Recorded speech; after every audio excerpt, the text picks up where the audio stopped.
Yo soy periodista desde hace muchísimos años, como saben ustedes, y aunque como consagrado y católico me he dedicado fundamentalmente a la prensa católica, eso no significa que no estoy familiarizado con la prensa secular. De hecho, he participado en muchos medios de prensa secular que me han entrevistado, desde CNN en español, CNN en inglés, el New York Times, el Wall Street Journal. O sea que estoy familiarizado y tengo colegas que están en la prensa secular. Y como tal, me sorprende que la gran mayoría de mis colegas, especialmente en la prensa secular, eh, no conozcan o estén, si lo conocen, estén sorprendidos de la baja credibilidad que tenemos los periodistas, especialmente los periodistas de la prensa secular, debo decir, ¿no? Frente a los receptores, frente al público en general. Y esta sorpresa, ¿no? Ha derivado en una cantidad enorme de teorías de todo tipo, ¿no?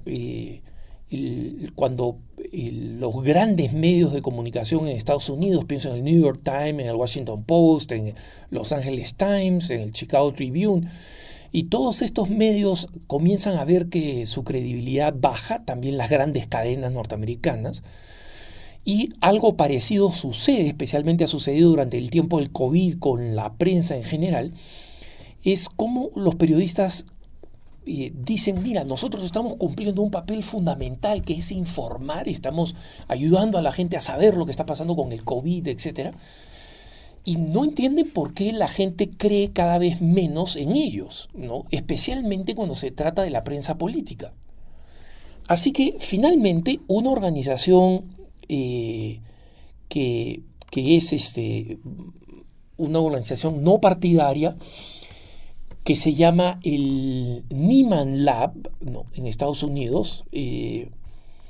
Nieman se escribe Nieman, Lab de laboratorio, ¿no?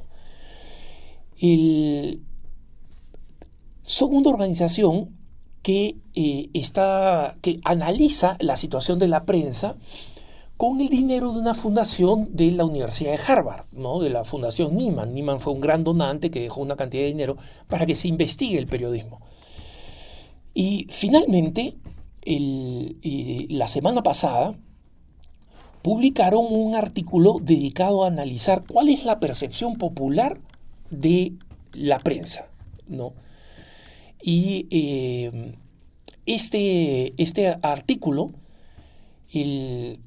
se titula lo siguiente, ¿no?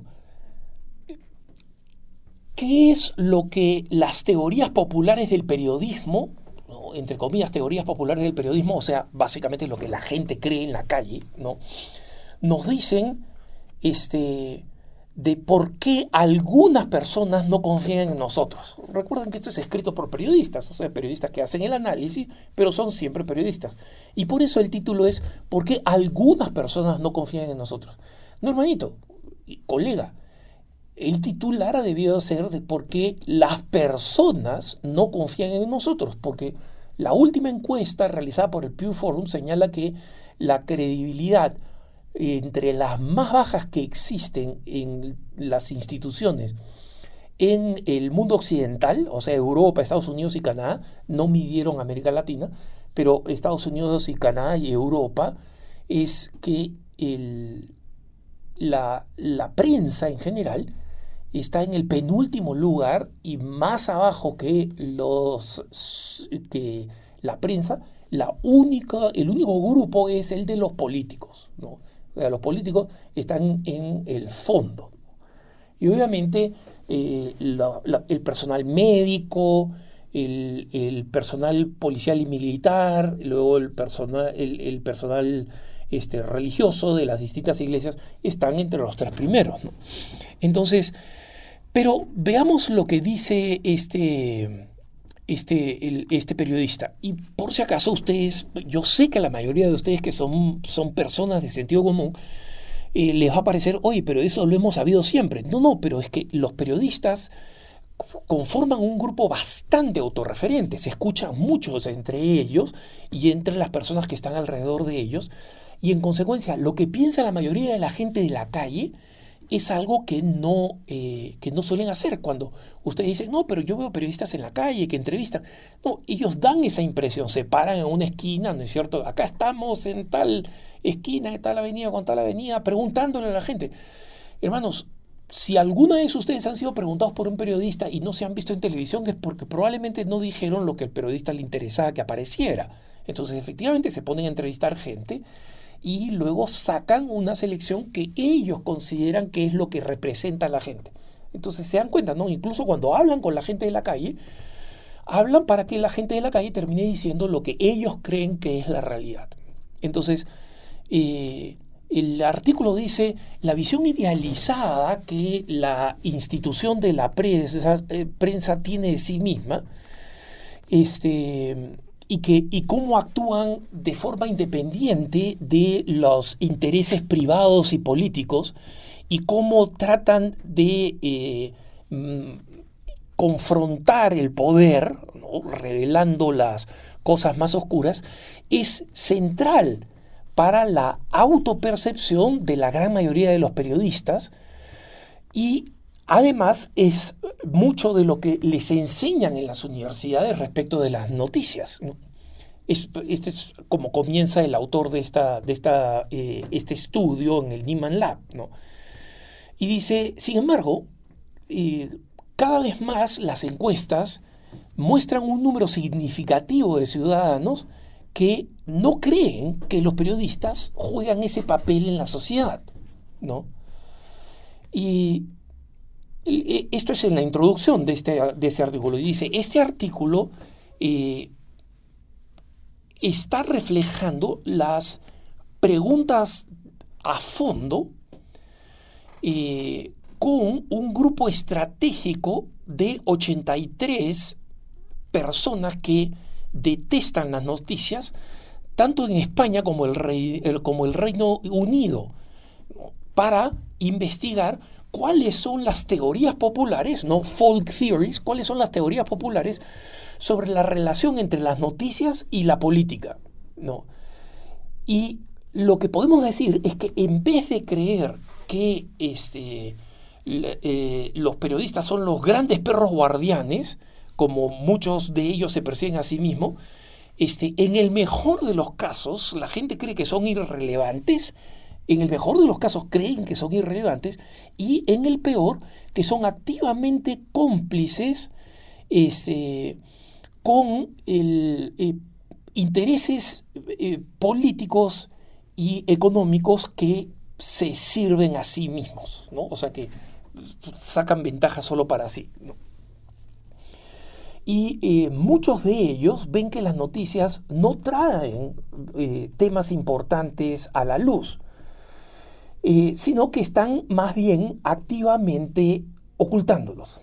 Y acá, hermanos, recuerden, acá estoy sintetizando y citando en algunos casos textualmente esta investigación del Nieman Lab, ¿no? Así que mis colegas periodistas no se ofendan, porque no es algo que yo estoy diciendo, es algo que estoy observando de una investigación, ¿no? Y por si acaso, para aquellos que dicen, no, pero 83 personas no son pues una muestra para una estadística y para un estudio de las encuestas. Es verdad, pero ojo, sí lo son para lo que se llaman focus group, que es lo que han hecho, ¿no? O sea, juntan a un grupo de personas y les hacen estas preguntas, y hacen muchas más preguntas de seguimiento. Graban y luego toman nota y ven cuáles son los puntos en común. Entonces el proceso del focus group sí es relevante, sí es serio, es más que anecdótico, ¿no? Y por eso que una organización seria como Nieman Lab cita los resultados, ¿no? Y dice, la diferencia que existe entre las teorías académicas y profesionales que destacan este papel de perro guardián de los periodistas, ¿no? Watchdog, para utilizar la palabra en inglés, que en español suena un poco feo, perro guardián, pero el término que se utiliza, cuando se utiliza en inglés, es de respeto, de alguien que es valiente y vigilante, ¿no? Pero dice, la diferencia que hay entre esta visión, ¿no? De que, o sea, somos los héroes, los perros guardianes, y las teorías populares, donde esta noción está completamente ausente, o sea, nadie los ve como héroes, ¿no? Destaca el desafío cultural específico que enfrenta el periodismo de hoy. El creciente cinismo, acá sigo citando, lo que he dicho anteriormente, es una cita del estudio, dice, el creciente cinismo sobre el papel de las noticias en la sociedad presentan un problema que trascienden específicamente lo económico, lo político y lo tecnológico, que actualmente preocupan a muchos profesionales, a muchos periodistas profesionales y a muchas instituciones periodísticas. Traduzco en sencillo, ¿no? Los periodistas hoy en día tienen muchas preocupaciones económicas, especialmente la prensa impresa, por ejemplo, o la televisiva, porque son modelos que cada vez están muriendo, ¿no?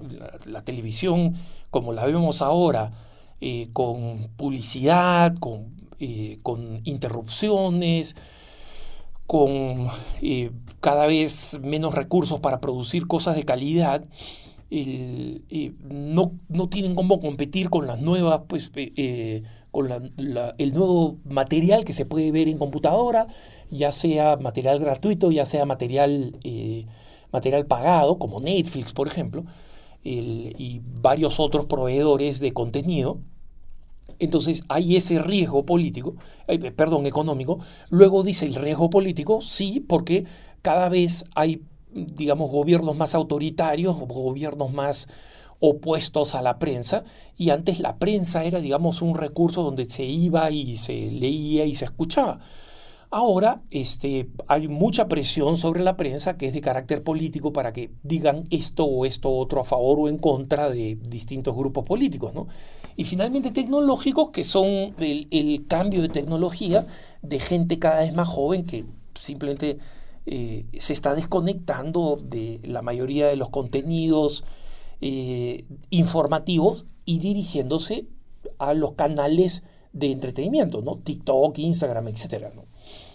Y dice, pero el autor de la investigación dice, pero este otro tema, el tema de la credibilidad, también debería preocuparnos, ¿no? Y sigue diciendo respecto de aquellos que fueron entrevistados para este sondeo. Dice, los entrevistados en este estudio frecuentemente articulaban algunas actitudes bastante bien definidas sobre qué cosa es lo que desprecian de las noticias, ¿no? Y cuál es la razón por la cual pocas veces o nunca la consumen regularmente, ¿no? Aunque muchas veces existe la tentación de desconsiderar, en considerar que estas opiniones no tienen ningún peso, ¿no? O sea, de eliminarlas, no, eso no importa. El autor dice, es esencial que los entendamos, porque las teorías populares en general no solamente afectan a aquellos que las tienen, sino que también le dan forma a la manera como las personas se relacionan con las noticias, más allá de lo que los periodistas o los académicos del periodismo consideren. O sea, en resumen y traduciendo, el grupo cada vez más creciente de personas que no quieren escuchar noticias o que escuchan muy pocas noticias y que son muy hostiles, digamos, en general al tono de las noticias, no solamente es importante porque ellos existen, sino porque contaminan, ¿no? O comunican esta forma de pensar a aquellos que sí leen noticias. Un ejemplo, un joven que está estudiando periodismo, que está estudiando cualquier cosa, pero necesita estar informado. y constantemente escuche en su casa a su papá o a su abuelo decir, este es basura, esto es mentira, esto es falsedad, los periodistas están comprados, cualquiera de esas cosas, eso influye en el creciente escepticismo de aquellos que sí consumen noticias. Entonces, no hay que decir, bueno, mire, ese es un grupo de amargados y no hay que prestarles atención. No, no, no. Ese grupo de, entre comillas, amargados, que son en realidad los grandes escépticos de la información, están influyendo en la manera como aquellos que sí leen información lo hacen, ¿no? Entonces, el artículo luego, después de todas estas observaciones, entra a algunos puntos que él cree que son, el autor, ¿no? De algunos puntos que él cree que son centrales, como ideas fundamentales, y presenta 5 ideas fundamentales, de las cuales voy a mencionar 3, porque las otras 2 se refieren demasiado a realidades del primer mundo, ¿no? O sea que no están propiamente representadas para nuestra realidad en América Latina, y tampoco para los que consumimos noticias en español en Estados Unidos o Canadá. Entonces, él dice, estas son algunas ideas muy acendradas en las personas que se oponen a las noticias y que no quieren leerlas, y cuando las leen no las creen. Dice, número 1, la política es corrupta y la prensa que cubre política es corrupta. O sea, esta idea muy marcada. No digo que sea verdad, pero es como esta gente piensa, ¿no? Un periodista que termina haciendo una noticia que favorece a este grupo o que destruye o critica a este otro grupo es inmediatamente percibido como un asalariado, ¿no? De la política corrupta, ¿no? La segunda idea es que los periodistas solamente quieren vender periódicos, barra crecer los ratings, televisión, ¿no? Barra generar clics, medios en línea, y ganarse $1, ¿no? Make a buck, como se dice en Estados Unidos, para ganarse alguito, ¿no? Y para ese efecto van a escribir cualquier cosa que se les venga a la cabeza, ¿no? Titulares escandalosos, etc. Y el punto número 3, que las noticias en realidad son una forma de presentar de manera enmascarada las ideas del partido político que el reportero prefiere. O sea, en Estados Unidos se va a ver un político demócrata, un periodista demócrata, el periodista va a darle la vuelta a la cosa, ¿no? En la entrevista darle la última palabra a alguien que es favorable a su partido. Y esto es verdad, hermano. Muchos periodistas no son conscientes de esto, o sea que no hay que acusarlos, digamos, de malicia, aunque la credibilidad popular es, bueno, él sabe lo que está haciendo. Pero muchos periodistas, por ejemplo, cuando uno escucha la radio National Public Radio en Estados Unidos, un excelente valor de producción, ¿no? Excelente calidad en el material que produce, excelente sonido, múltiples entrevistas, pero uno claramente sabe que ellos están a favor del Partido Demócrata, están a favor de la legalización del aborto, están a favor de la legalización de las uniones homosexuales, y además de que los cristianos y en general las personas religiosas no puedan tener objeción de conciencia, por la manera como se refieren a los temas, los adjetivos que usan, quienes tienen la última palabra en los debates o en las entrevistas, etc. Entonces, esto sí contribuye a que la gente sea cada vez más escéptica, ¿no? Hay una ventaja en producir prensa católica, hermanos, y esa ventaja es que la prensa católica dice directamente en quiénes, en qué cosas creemos y en qué cosas creemos que no deberían aprobarse para los católicos. Y una vez que somos transparentes sobre nuestras preferencias, que son la enseñanza de la Iglesia Católica, las que establecen nuestra preferencia, tratamos de hacer el periodismo más honesto posible, asegurándonos que cuando relatamos un hecho, damos todos los ángulos posibles de ese hecho de manera profesional. Que tengas un buen día.